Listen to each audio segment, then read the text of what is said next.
Welcome back to the Downtown Den, and this is a episode in our hospitality series, which Downtown in Business is hosting alongside the Hospitality Hero. Delighted to be joined today by one of my very favourite people in hospitality, and it's Tomas Maunier. Tomas, welcome to the Downtown Den. Thank you, Frank. Thank you for having me, and thank you for those words. Even the word hero anywhere in this conversation, I never thought was going to happen because I know what heroes really are. But anyway, thank you for having us. Well, I think you are a hospitality hero. We'll get into that conversation during the course of this interview. But the other thing that I would say is that Fazenda, which we obviously talk about extensively, is absolutely my favourite restaurant across all of the places that we host events at. So as I say, we'll get into that conversation, I'm sure. But listen, to start with, just tell me how Tomas Maunier got involved in the hospitality sector. Okay, I know that we don't have a lot of time, so I'll just try to reduce it a little bit. But I'm a lawyer. I started my career in law because of my family back in Argentina moons ago, and I only ended up in hospitality by chance. Like probably 90% of the people in hospitality, a lot of people don't really think that this is the path that they want to take. I came over to the UK in 2007, started working in marketing, in different companies. And then one day I met Robert Melman, who was one of the founders of Fazenda as well, co-founder of Fazenda. And he had a restaurant, and we became good friends because both of us were from Argentina, and just by chance becoming friends with him, the concept of Fazenda came from his head in a way, and then maybe I helped shape it at the beginning in terms of what I thought the concept should look like or the brand should look like, but with time. I started working in hospitality because of Fazenda. I didn't have any experience before that. And I always say that when I started in hospitality, I was very scared because obviously it was an industry that I didn't understand. But the reality is that the things that make hospitality successful or businesses in hospitality successful are human things. And if you have those, which mainly instinct-based, most of them. Like, if you're a nice person, be nice to others, then you're probably going to be welcoming people nicely into your home. That means you just take your hospitality venue as if it was your home. Therefore, you're going to be nice to your guests. Therefore, the guests are going to like you. And little details like that I'm talking about. The human aspect of hospitality doesn't require hospitality experience. It just requires life experience or human understanding more than anything. There's obviously other aspects of hospitality that are a little bit more tricky. But that's how I got into hospitality. It's been 15 plus years now, so yeah. As you say, people skills, hugely important. And you are, a gregarious personality. You're a big personality, and that must help in terms of when you're operating in this industry. Yes. It definitely does. Again, being a people business more than anything. We all know this kind of things that we learn from books and from the idea that you recruit people that are like you. That tends to happen, and that's sometimes a big mistake. I admit that what I've been learning in the last few years is stop recruiting people like you. Recruit people that are better than you, or that can bring things to the business that you cannot bring. But obviously, when you're thinking about the hospitality industry, me being the way I am, and to everybody listening, I could be talking here for days, and I think I'm a nice guy, and I care. And when you're recruiting people that are nice, that care, and that are bubbly, because they are like you, pretty much that's what you need in hospitality, I guess. At least from the front of house point of view. Back of house is very different, and that's, if someone asked me today, what has been the hardest thing that I've seen working in hospitality, is without a doubt that although it can be the most rewarding industry, and it can be really fun as well, I also think that is one of the hardest industries work in the terms of that you first, like I said before, you probably are recruiting a lot of people that didn't choose to work in this industry. So when I used to work in law before or in marketing, you know, when you're working for an agency, whoever came into the doors to recruit, that was recruited into the agency, their dream was, from the beginning, I want to have my own agency, or I want to be the guy at the top of the agency, or whatever it was. And the same happens in solicitors. You know, you're recruiting a junior solicitor. You know that guy wants to either has his own firm, or, so they're passionate about what they're working on from the start, even before that. In hospitality, a lot of times passion is to grow into people because they're just looking for a job, they're students, whatever it is. So that is one step, I tell you, is hard to keep everybody motivated and recruit people that are, you know, interested in a long-term career progression in the industry. It's not that many. But the other side of it is that in hospitality, I guess all businesses have a little bit of this, because all businesses have a sales team and they have an accounts team, and everybody has a little bit like that you have different personalities on the group. But in hospitality, you'll be surprised how much of a difference it is to be back of house or front of house. They're literally complete opposite people usually, yeah, which is introverts, extroverts, yeah. People just want to follow patterns and structures on the back of house. People who don't follow any patterns in the front of house, 100% creative. So you are really juggling with completely opposite personalities in a team of 60, 50, 40, 100, depends on how big you are really. But you have to learn as a leader how to adapt, and again, recruit, as I was saying at the beginning, people that will really suit the role, but you need to suit the way that you need to talk to those guys as well, and how you're going to motivate those people. So it is really a difficult industry to be at the top of, but a great industry to come in.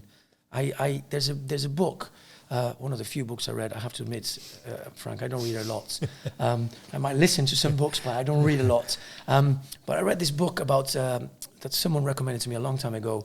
It's called Making Magic. It's about the story of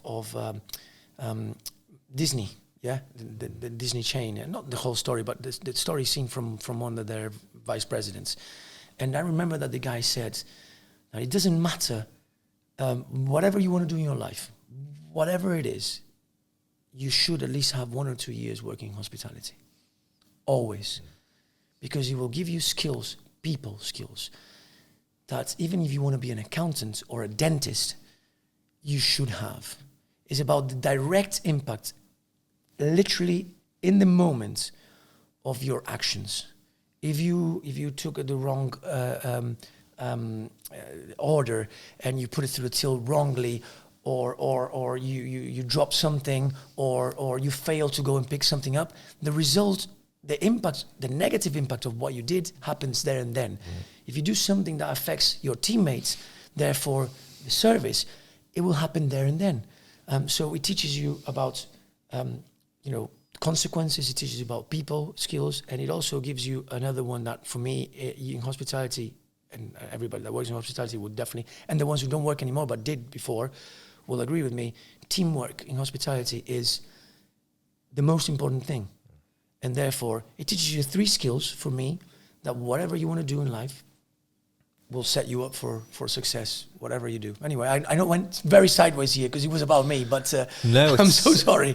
It's a fascinating insight into 2 things, really. As you say, the skill set that is required to work in your industry sector, but also your mindset in terms of the way that you've put teams together. And I think it's a lesson in how you've developed this successful product that is Fazenda. So I want to go back to recruitment challenges, opportunities a little later, but tell us about Fazenda, the concept, how it came about. Yeah, so as I was saying before, back in 2010, early 2010, the idea came up from this group of people that we obviously speared by Robert, who was the restaurateur on the team. I came in a little bit more from a marketing perspective or people perspective, I think, today. Back then, another thing that I realized in life is that you don't really know what your superpowers are at the beginning of your journey, and I wasn't young. I was 27 at that time, or 30 nearly. I think it was 30. Or I don't even remember now. Yeah. How old am I? 45 now. So yeah, I was 30. And yeah, well, I was a young adult, so you know, I already knew part of what my strengths were. But I think today I know really what my real superpower is, and that is the people side of things, and the vision that I can see in the way I see certain things. But back then we had a group of people that we all had a clear role somewhat in the beginning of the Fazenda idea, the Fazenda brand, and one thing that we all had in common was that even though what we wanted to bring was my heritage and a little bit of Robert's heritage as well, because I was actually born in Brazil. I consider myself Argentinian, but I'm actually half Brazilian, half Argentinian, so it's a mess sometimes. World Cup comes, you know how it is. Yeah, I've got lots of chances, but that's pretty much a lot of my heritage really on the table there. And I remember that the conversation was always very clear. We said, look, we want to bring this Brazilian style restaurant into the UK. There were others in the UK, there still are. There were others in Europe. But what we identified, the common ground that we had between the four of us from the start was there is nothing upmarket. The ones that were here, with all due respect to anybody that were here before us, and I know you've done a great job, but the target market that you guys had was different than the target market that we had. And not judging what they were doing, I'm saying, you know, there's people that are at the bottom end of the market that do amazing, people that are at the top end of the market that do amazing. You know, we were looking more towards the topper end of the market, mid to top end of the market, so higher end of the market. And our goal was always to bring the place that we would be proud of, or that we would go to if we were down in Sao Paulo or in Buenos Aires or wherever it is. So for me, that's a very important factor, because we didn't want to do something that was gimmicky or a little bit too showy. What we really wanted to do is bring the place that the local guys, the top guys, the people like you and me, Frank, would go to if you're living in that city. There's no Brazilian flags, nothing to do with the show or thematic. It was purely about, this is the restaurant I would go to. Yes, with our heritage, but not trying to make the heritage the key factor of it. The heritage was just the reason why we were doing it. What the key thing was to bring the place that we would go to down there in South America here to the UK. And what we did was that, you know, we were the first ones to really, you know, aim high in the markets, bringing that experience where, you know, I don't know. I think most of the people that are listening to this podcast will be people from the business, so I'm just going to maybe go a little bit more into the business side of things as well. Yeah, but what we always understood was that our ultimate goal. We were scared because most of the Brazilian restaurants across Europe were about cheap and cheerful, so very cheap price. Quality wasn't focused on expensive meats or expensive wines. And we were scared at the beginning. We thought, okay, we want to make sure that we do something that is high end, but at the same time, you know, it's about value for money. How do you apply the word value for money when you're applying to high end? Because usually people would say, well, they don't go together, but it's not true. We all want value for money. We all want value for experience, which is the key factor here, really, yeah? But value comes in different shapes and forms. It's not about the price tag. It's about what you get on the other end. So we came up with a plan that we would be getting from the start, from the top, always the best meat that we could buy, the best wines that we could buy, really focus on mainly those two things, yeah? The best team members that we could buy in terms of, you don't buy people, but you know what I'm trying to say, that we could pay with the money that we had, because obviously when you start, your budget is constrained. I couldn't get the best manager in Leeds back then in 2010. We just had to do what we could, really, yeah? But the goal was always to aim high with everything. And that came with a big price tag. And when we looked at it, we thought, oh my God, what's going to happen now? Because for this to be profitable, for it to make sense from a business perspective, we have to charge, you know, quite a chunk more than what everybody else was charging that were doing what we were doing. But we went for it. We went for it because we believed in it. And that's when, we really brought to the UK for the first time this higher end experience where you can have unlimited meats, because the word unlimited sounds derogative, sounds bad, it's like all you can eat place. My marketing team will just be killing me right now. I am sorry I didn't say that.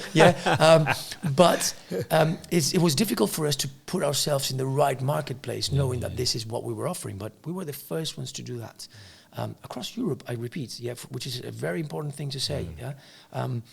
And it worked amazing. So in 2010 we did Leeds, which was a big success. Very soon we realized that it was going the right direction, really. But obviously it was a big investment for us. It was right after the pandemic, not the pandemic, sorry. Oh my God, the pandemic is here for everybody in hospitality, isn't it? Yeah. It was right after the 2008 crash. We were told that it was going to be difficult because businesses were spending less money on corporate cards.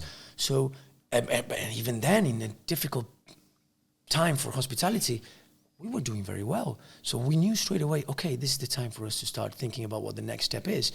Because even though, I guess we all do this, even though when you go to business, you have big visions and big dreams. I had them. I always knew what I wanted, and I know what we're going to do, because I tell you now, Frank, this is going to happen.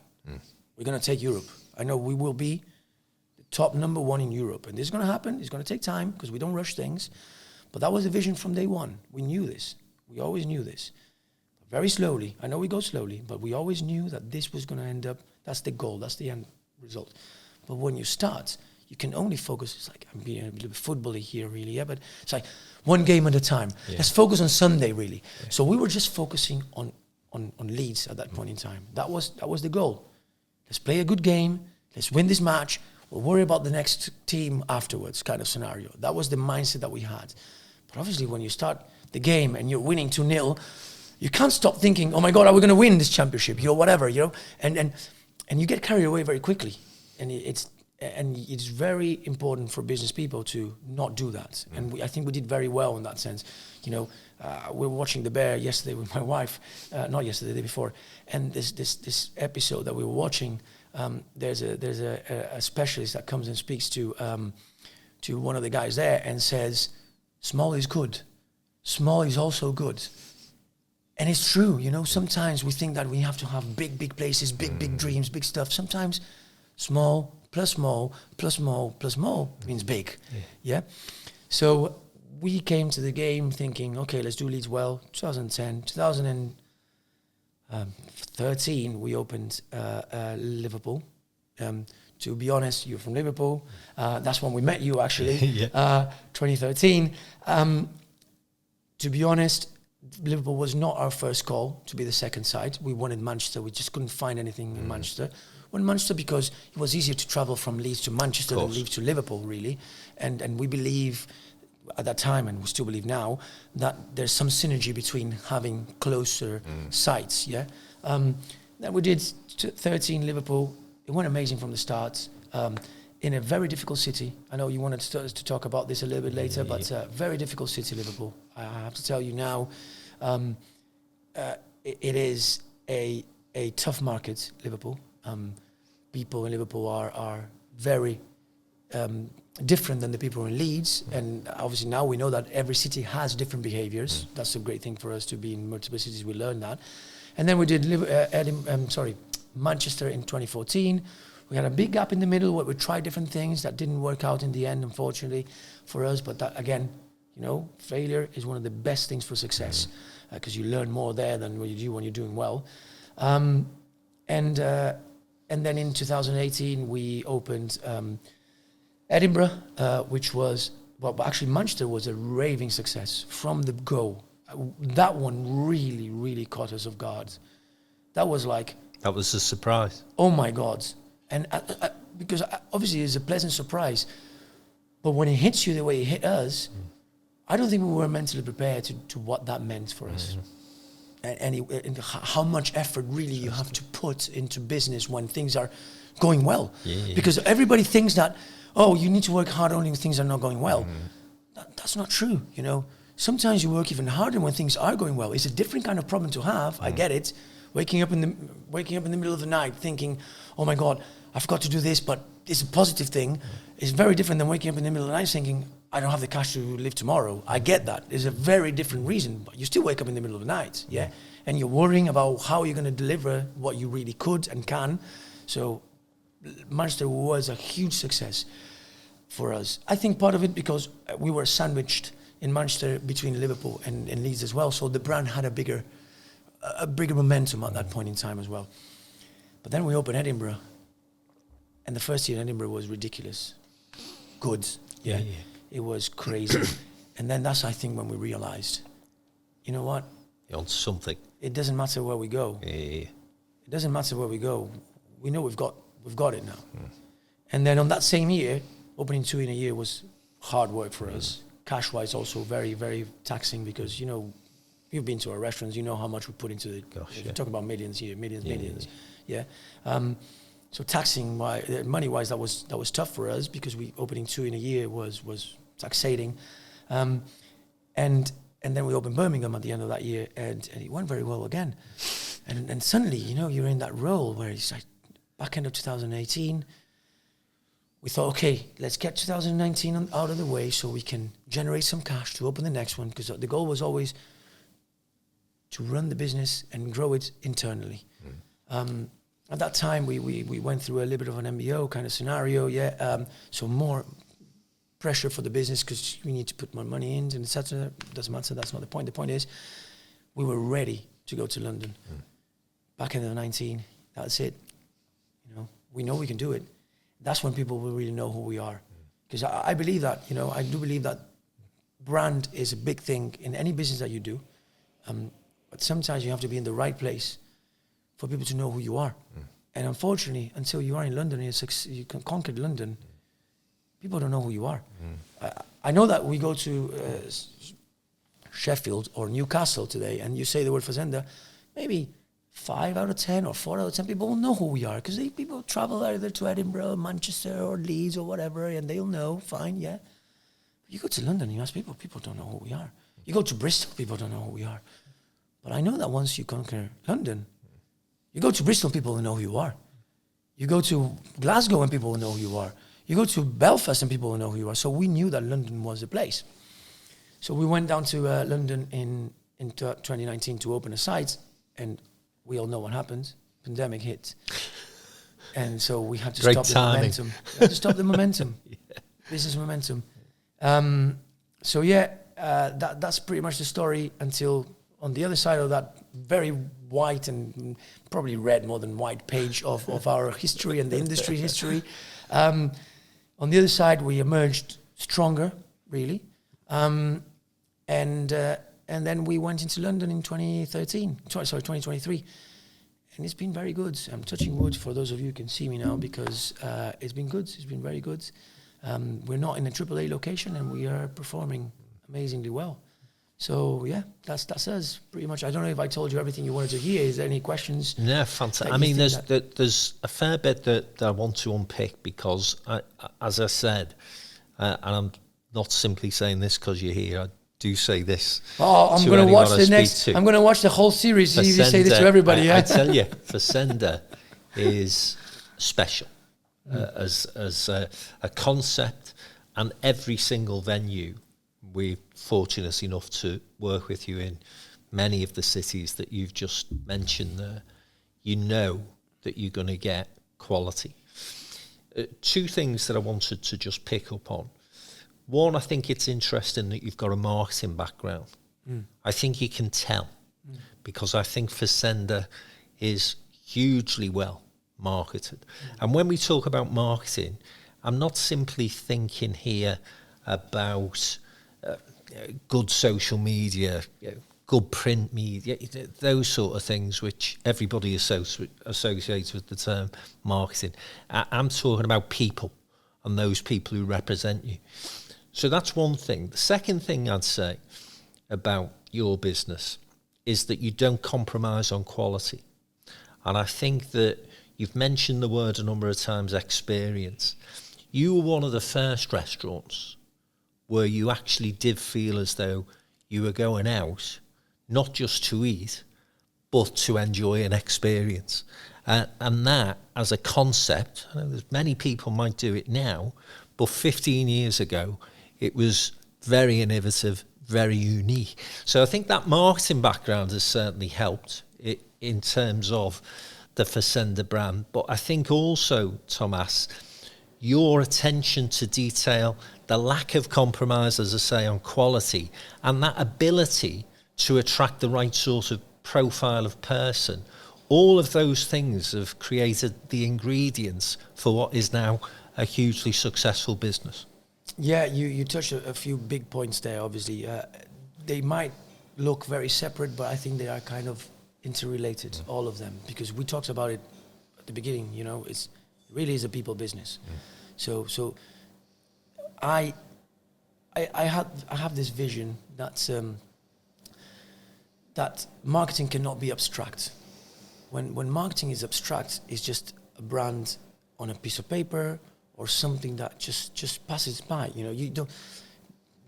When it's something that is purely even if it's 3D, 3D could be a beautiful place, that's also marketing. How you build your building is also marketing. We can talk about the 7 Ps if you want, but definitely people is one of them, a place or a price, promotion, all these things, you can talk about them. But when it comes down to hospitality, I always believe that brands need to have a focus more on the people side of things than the others. Everything matters, but people is probably, for me, in hospitality, the most important one. And people is not just who you recruit, but also turning the brand into a people brand. So we always tried to focus our marketing into that human aspect of the business. If you're doing a business that is going to be bringing humanity, or I'm going to go a couple of steps backwards. And if you think, what is an experience? What is a restaurant? What is the experience that you're going to get in a restaurant? The experience that you're going to get in a restaurant is a human experience. We all eat. You can eat at home. You can eat in fast food. But when you come to a restaurant, you're doing that because you want to share time with your loved ones or your friends or your business partners or the person that you want to impress, which is a client that you're taking out for a meal. But it's always, there's a human reason why you're doing that. Therefore, that begins from a human aspect. And therefore, what we need to recruit is people that are branded to whatever we want the branded to be, i.e., that individual that is going to come and talk to you must be already branded, must reflect the brand that we have. And then that experience will be even more personal because it's going to become, I look at the waiter that is coming, or the manager that's coming, or the receptionist that's coming, and they have to represent the brand, and they have to be similar to the brand, because what you want, like you said before, is wherever you go, you want to feel the same way, whichever Fazenda you go to. Are they all the same? No, they're not the same. We all have our individual sides of it. But we always recruit people that have that brand behind it, which is the way that we are. We're welcoming, we're passionate, we're always looking to give as much as we can to make our guests feel special. That's the people that we recruit.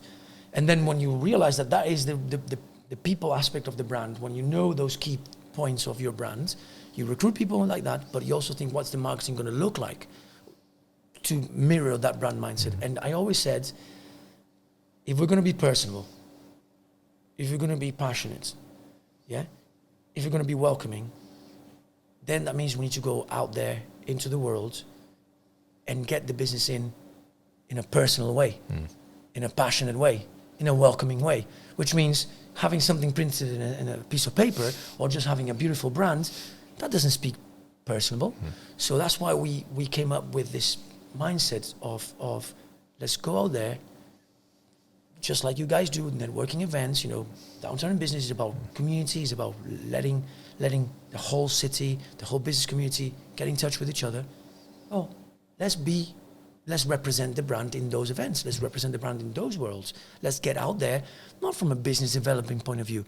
It's just a representation point of view. And that's what we've done over the years. And I think that is why you're saying this, the marketing worked well. It worked well because we always knew who we were. We always knew what message we wanted to send out. and it's not about the quality of the food. It's not about the price. We never talk about price, if ever. Yeah, it's not about anything that you would think associates with the restaurants. What we do is we focus our marketing on who we really are, and if you focus your marketing on that comes across as real, because you cannot fake that. Yeah. Authenticity in a different way. Yeah, for sure. Yeah, and I think that, you know, the consistency across all of the various Fazendas as well, in terms of that profile of person. My guess is that if I was in a room, round table event, and I was with 10 people from the hospitality sector, I will be able to identify the person who was from Fazenda, and that is basically what you're saying. That's if what you tell me that is how it feels, or if it could happen, then all I can say is, you know, to our people team, they're doing an unbelievable job, because that's my vision. That's how we think it should be. So, as I say, 15 years on, it's been a breeze, obviously. There's not been any challenges at all in that situation. Let's go through, you've just sort of mentioned it in passing, but the thing that has and still has an impact, I think, on the hospitality sector, and it was the pandemic. Just talk me through your mindset at that point, because we're an events-led business, so we were under pressure, but there were other things that we could look at. You know, we could advise people on policy, for example. We could get online and start doing stuff. In fact, you came onto a number of those podcasts that were called webinars back in those times. What were you thinking at that time? What maintained you as a person to come back as strongly as you have? I have to press pause there for a second and say that COVID was obviously a big thing, but the big problem was not just COVID. It's Brexit plus COVID. Sure. And I think a lot of people forget about it because it looks like it's happened so long ago. But I think that became a perfect storm for our industry. It really turned everything upside down. And I don't even know when we're going to really get out of this mess that we put ourselves into. But in general, so I'm not really talking about Brexiteers, not Brexiteers. Everybody has decisions, choices in life, and we just have to get on with it, I guess. But I think that when I look back at COVID, I'll say when it started, I really thought, the first thought I had really was, oh my God, these people, all these families, you know, we're talking about 400 families that we employed at that point in time. All I could think was, oh, all these families, what the hell is going to happen to these people? Because, you know, I'm going to find my way out of this. I know I will. I believe in myself. I believe in my skills. I didn't know if Fazenda was going to survive. I didn't know if any restaurant was really going to survive. Everybody had to make really tough decisions, hard ones, ones that probably sometimes you would not have taken. You've didn't think in your lifetime that you would have to take. But the first thought was first, what happens with the team? And then I remember the day that Rishi Sunak came out and said that the furlough was going to be implemented. And that was the first moment that I felt a massive relief. And you know me, you know, I don't want to talk about politics here or anywhere, but you know that I am really about people, and at that point in time, I felt, wow, this is at least one big piece in my head that I don't have to worry about at this point in time. Now I can focus. Now I can focus on how do we make this brand survive from the other side. Now I can focus what works. And we came up with all these, we had thousands of meetings, I don't know, say thousands, but loads of meetings. Well, what do we do now? Do we start selling things online, which we did? And do we start doing Deliveroo or whatever it was, which we didn't, because that's not what we are. We are an experience, so it's not about the food. So we always, you said about not the quality that we put in things. Obviously, quality is a tricky thing to say, because I'm not silly, you know. I know that you can buy much better meat than what you buy in Fazenda somewhere else potentially. Yeah, but that meat costs crazy amount of money, and you'll have to pay, I don't know, £200 for a steak, yeah, because that meat is a cow that is massaged. We also have steaks that are that expensive now. We didn't at that time. We involved a lot because of the pandemic, so that's where I'm going now, yeah. But obviously, quality is based on what your business can do. But we realized at that point in time that no, we can't do Deliveroo because the quality of what people are going to get is not going to be the experience that we are. So we decided not to do that, to the detriment, because you don't get any money coming in. Yeah. But we always believed the brand, because we always knew that on the other side, the most important thing was the brand from a business perspective. It's reputation management. Reputation management. Yeah. Sometimes a penny today, for the wrong reasons, means you lost everything at the other end. So we were very clear, okay, if we have to carry on putting money, we'll put money, we'll do what we have to do, you know, with survival mode, that's what you do. Then I think what really affected us was when we came back from COVID and things came back to some level of normality. I'm talking not even between the two lockdowns, I'm talking about after the second lockdown, where we had to make really tough decisions, we had to do really difficult things from a personal perspective, business perspective. But on the other side, we came up really, really strong. Really, really strong after making through COVID. Actually, just a caveat here, a really top business leader said to me the other day, international I'm talking about here, not even local, yeah? He said to me the other day, the best businesses and the best business leaders, the way that he rates them, is not the ones that do successful businesses. Those are great, but the really good ones are the ones who have gone through a really breaking point, defining moment on their business. And if they come out on the other side better or stronger, that is the sign of a true business, he said. I'm not talking about just leaders, he's talking about the business itself, the brand itself. And those words echo every day in my mind. And he told me this about a year ago, because now I understand what he means. Because that experience that you go through in breaking point moments teach you things that on a normal basis, when you are on the top of the wave, always riding and being great, you don't know about them. And on the other side, you have to be very smart, clever, intelligent. You learn that what you thought before was the right way of doing things is not, because you had to adapt and be creative whilst things were difficult. And therefore, the end result tends to be what I think we are today, by far the strongest we've ever been. The strongest we've ever been.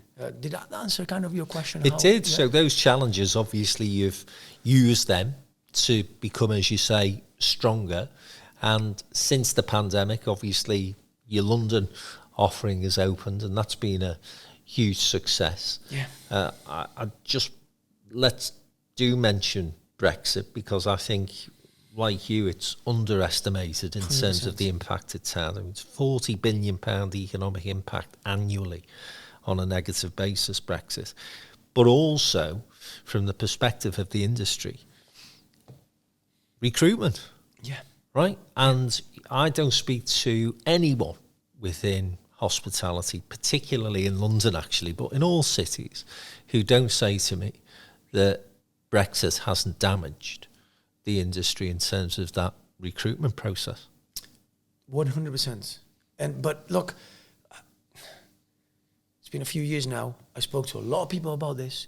I spoke to hardcore Brexiteers as well, and the answer that those guys sometimes give me is, well, is it time for you, is your job to recruit UK people and develop them and train them, and it's true. So I'm not hiding away from that fact. That is true. It's successful businesses are the ones who identify potential and turn potential into butterflies. Yeah, that's our job. Every business has to do that. That is without a doubt.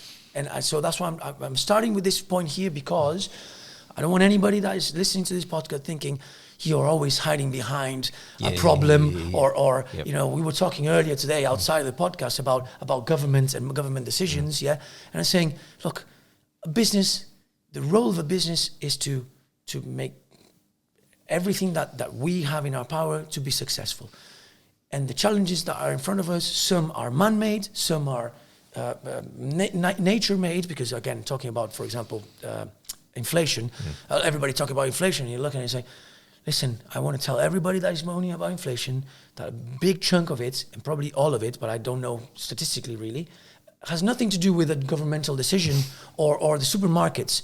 It has to do with the fact that it's been crazy weather out there. Climate. Fruits, vegetables, meat, because we are the ones who experience meat. You know, 23% increase on meat for a business that has no portion control, like us. When people tell me, oh, you increase your prices, I say, hey, I want to let you know that we increased our prices, but we actually took a large chunk of costs from our pockets because meat's increasing 23%. Imagine if I increased 23% the cost of your meal in Fazenda. You wouldn't be coming.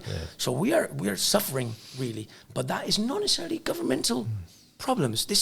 There are a lot of things out there that as a business we just have to, okay, this is the game, this is the cards we've got, go on and deal with it. So talking about Brexit in particular, I understand that is what we need to do as a business: recruit, train, create butterflies, like I said now, turn the coal into diamonds. But I also learned something, that we're not really turning coal into diamond here. And actually coal into diamond, let's talk about that example here, is only made with, I was about to swear, but I'm going to stop there, with a lot of pressure and a lot of years. For coal to become diamond, you need pressure and millions of years. Millions of years. The energy that is required to turn that is incredible. And the same, let's talk about a little larvae to butterfly. I don't know if you've seen what maggots do, but they eat and eat and eat and eat 100 times their size because they will need all that energy to turn into butterfly. So I'm not saying that is not doable. I'm not saying it won't happen, but it's not one thing that happens easy. And it's going to take a lot of years. I mean, a lot of years for the British society to accept the fact that working in hospitality is an amazing job and is a career. It's going to take a lot of years because young people, even, I don't know how many parents will look at their kids and tell them, I want you to be working in hospitality. Actually, if kids go to their parents and say, I want to work in hospitality, the first question the parents say is, if they are doctors or lawyers, say, son, are you sure about it? Are you sure? I always remember this conversation that I heard Jason Atherton saying that he went to his career, this was probably years ago really, because Jason is my age, in secondary school, and his career advisor said to him, oh, Jason, you're rubbish at everything. You have to do either military or hospitality. So that is a mindset. That is a mindset. That is a mindset. Whereas, you go to Spain, you go to Italy, you go to France, and you see people that are happy to serve. That is in their nature to serve because that's how they grew up at home. Serving is not denigrating. It's not something that is bad. It's not seen as, oh, you've done nothing with your life. It's actually a good thing. I was yesterday last night in Edinburgh, talking to the CFO, or actually finance director, not CFO, finance director of the W Hotel in Edinburgh. He was a chef, and now he's the financial director of the hotel. Wow. And he's been in this industry all his life. So what I'm trying to say here is that I don't think, he's French, by the way, I don't think that there's a big pool of people in the UK today that believe in this industry the way that people in Europe, and not only Europe, other countries too, see this industry about. And that's why I'm saying it has been a really tough road, and it will be even harder going forward because now the new generations are even harder because they come with all these question marks like, I only want to work 2 days a week and I don't want to do more than 10 hours. And oh my God, I pursue this and I want to be an influencer or whatever it is. And that makes it even harder. And I believe that if you're really, really smart and don't only look at the industry across the board, you will realize that even though some people might have objective reasons for Brexit, some people, most of them had subjective. What I mean by that is they were influenced by lies. Yep. The vast majority of people. But let's say that some people have objective reasons that they can quantify in economic terms. If you really look at all the industries in this country, Brexit has definitely impacted all of us in a negative way. Yep. Up until this point, I cannot foresee what the future is going to look like. I wish we could go back in time. That's a personal opinion, But this industry has suffered a lot, Brexit. Biggest self-inflicted wound any country has made in a long, long time, I will say, Tomas. That's what you say, but I tell you what makes me I laugh even harder when I hear Americans saying that. Yeah, absolutely. When I hear Americans probably inflicting themselves quite a lot of harm over the years, and I'm not going to get any names or opinions here, but when they say that, American economists say that, I feel like, oh my God. Yeah. Jesus. Anyway. Yeah. That's opinions to everybody listening here. I'm not trying to convert anybody into a... Well, we're too late, aren't we? The referendum's been and gone, but nonetheless, the challenges remain. I think it'd be naive of us not to address them. Let's come right up to date then, and we've talked about those brilliant cities that you now operate in. And you mentioned earlier the difference in terms of the personalities, the characteristics from the various cities. And I have to say, it didn't surprise me when you said Liverpool was one of the most challenging sites that you'd open, because our city is quite contrary. And people are transient in terms of, they may go to Fazenda 1 week and then the next month they'll go somewhere. It's that sort of place.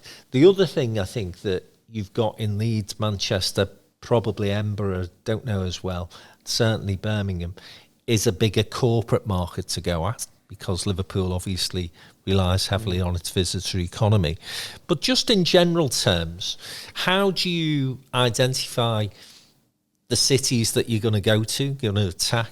And then, just give us a sort of general sense of how each of those cities is performing economically, and in particular in terms of your sector and Fazenda. Okay, obviously there's two different aspects here. One is the present and who we are today and what the future looks like. So you talk about how to identify cities, but I'm going to go first with the present. 100%, you're right. All cities are different. And there's definitely some similarities across the whole UK. I give you that. I speak to people from Europe, from Spain, and the behavior of people there is completely different than the behavior here. And even in Spain or in Italy, you also see completely different behavior in those cities too. It's like you see how people behave in Milan, very corporate, versus how people behave in Palermo, no corporates, is very different. So I know that is not a unique thing for the UK, But let's talk about the UK for a second. And I say, obviously, size of city, it reflects a few things, but also the economy of the city reflects other things. So what is the economy based on? But I tell you another thing that does reflect the city itself is in which point of because obviously businesses, cities, countries, everybody goes up and down, up and down. In which point of the wave you're actually finding that city, that also matters, because, obviously different cities have different beats. I mean, I call beats because you go up and down, It's sometimes the heart rate is slower, sometimes the heart rate is faster. So the example I'm trying to say here now is, let's talk about Manchester quickly now. So Manchester 20 years ago, Howard did an unbelievable plan. And I was talking about this yesterday in Edinburgh to some of the council people in Edinburgh and the Chamber of Commerce in Edinburgh. I said, if I have to tell you today which city impresses me the most in the UK, I would have to say Manchester. I cannot lie. My favorite city probably is Edinburgh. But the one that impresses me the most really is Manchester. And I think it's because someone came up with a crazy plan 20 years ago with a vision. And I think we are seeing the wave going up. So when we opened Fazenda Manchester 2014, it was on the up. The city was on the up, and it's still on the up. And you see the investment, and you see what's going on in Manchester, and how the city is really focusing on not just one industry, multiple industries. The city is focusing on investment, is focusing on what the future is going to be of the city, universities, you name it really, yeah? I'll name a big one as well. Big debate we need to talk about one day, but I know that Liverpool also invested a lot in their airports, yeah? But Manchester invested ridiculous amount of money in their airports, yeah? So it's not just what happens in the city, it's how you actually market the city to the world, to Europe, to outside of Europe, yeah? And then all these things that Manchester did obviously eventually reflects on what the city means for our industry, yeah? More corporates, more people going out, etc., etc. But then I look at Liverpool and I'm saying Liverpool did also do a lot of very good things, but it's a different city that beats in different ways. And maybe we caught Liverpool in a different time of the city. Maybe, I don't know. I know that in the 80s it was really low. And then coming out of the beginning of the 2000s, it was much better. Or 2010s, maybe we're still waiting to see where that wave of Liverpool can go. But the reality is that people in Liverpool live outside the city. It's very easy to commute in and out. So even though you do have some level of corporate business going on in Liverpool, when they finish the day, it's very easy to get out of the city. So just go home. They go home, so the weekdays are tougher for all our industry in the city. COVID obviously impacted that as well everywhere, really, because the office is not being 5 days a week, yeah? But then you look at places like Edinburgh, where tourism is incredible. You know, this Fringe. Yesterday we were doing an event in Edinburgh about commemorating another amazing Fringe. Jesus Christ, I found out yesterday that Fringe is the highest ticketed event in the world. Annual ticketed event in the world. I was like, in the world? Yes, in the world. There's nothing that is annual that sells more tickets than the Fringe. Wow. You think about it. So good for that, because we had an amazing month. That's a really, great time, yeah. It was great, yeah. Yeah. All I'm trying to say is that all cities have its plus and pros and cons, really. But also people do behave different. So what people drink, what people eat, what people... how long they want to stay in the tables, all those are little differences as well. But in general, the point I'm trying to make here is that investment and the actual city beat is something that we look into. We have identified, now looking for the future, we have identified 48 locations in the UK. Actually Britain, right. Yeah, so Ireland too. Yeah. 48 locations. Are we going to go and open 48 locations tomorrow? No. Are they all going to be the same? No. I think that's another thing that a good business needs to identify. That the same thing does not work the same everywhere. Yeah. So you have to be able to adapt. I always remember speaking with Lucy Noon. I don't know if you know who Lucy Noon is. I think you do.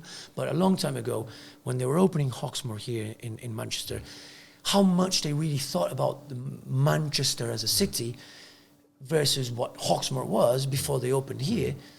The conversations I had about that, I thought, that's the right thing, the right way you're doing it. You know, you need to identify that what you do in one place might not work in the other.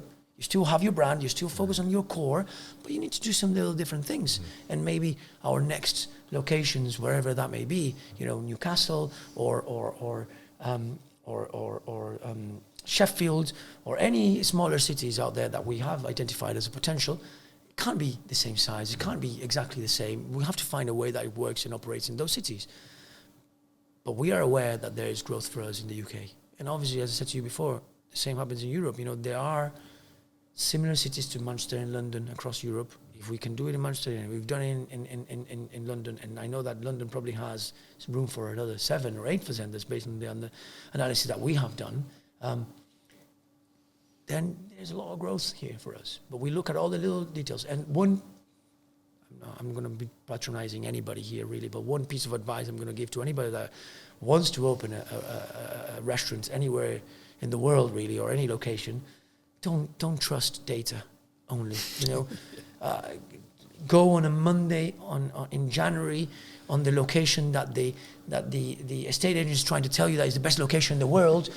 Just go observe by yourself on a rainy Monday night, and then on a summer Saturday evening, and then on a school break, and then on a school day. Or you need to, with your eyes, with your human touch, understand that data is not everything.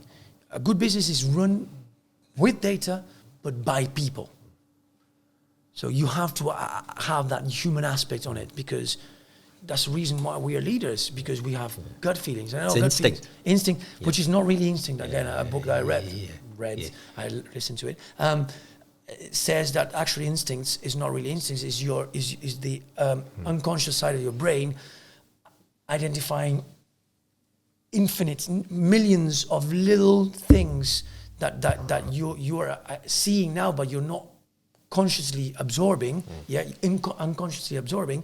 They're putting all those, your brain is putting all these little ticks, little things that it sees in one glance, and sending you a message, not a conscious one, an unconscious message saying, hey, don't do this. If you really go into it and understand it, you're going to realize that maybe don't hire this guy. And why? But the guy had a great interview. It's because he was touching his ear all the time. You don't know this, but he was touching his ear all the time. And last time you recruited a guy that was touching his ears all the time, it didn't work out. So that's your brain telling you. You don't realize that. But that's how instinct really works. That's the scientific side of instinct. So again, anyway, I hope that makes sense what I was just trying to tell you here. Yeah, it does. Opening your slides anyway. Last thing. Go on. So 15 years in now to the Fazenda journey.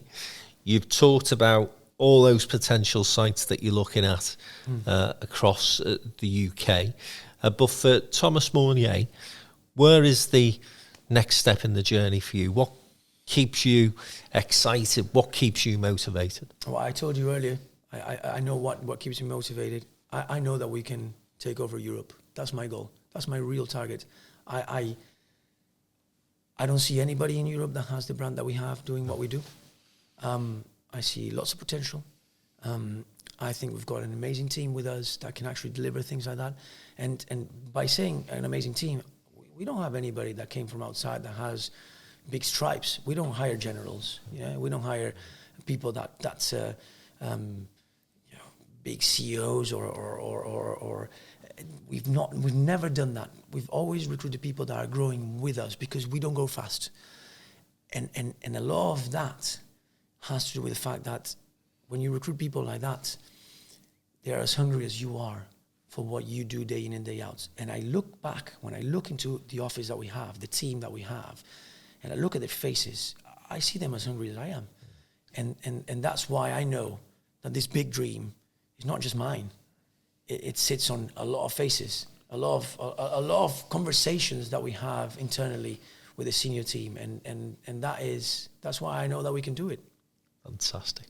Tomas Maunier, thanks very much for coming into the Downtown Den. You did say that you don't read a lot of books. Yeah. I'll tell you what, you should write one, because that was absolutely fantastic. Thank you. So that's Tomas Maunier. If you've not been to Fazenda, I can't believe you haven't, but do make a visit, because, as I say, one of my very favourite places in the UK, and the London venue, very special indeed. So that's it from this episode of the Downtown Den Hospitality Series. We'll be back again very soon.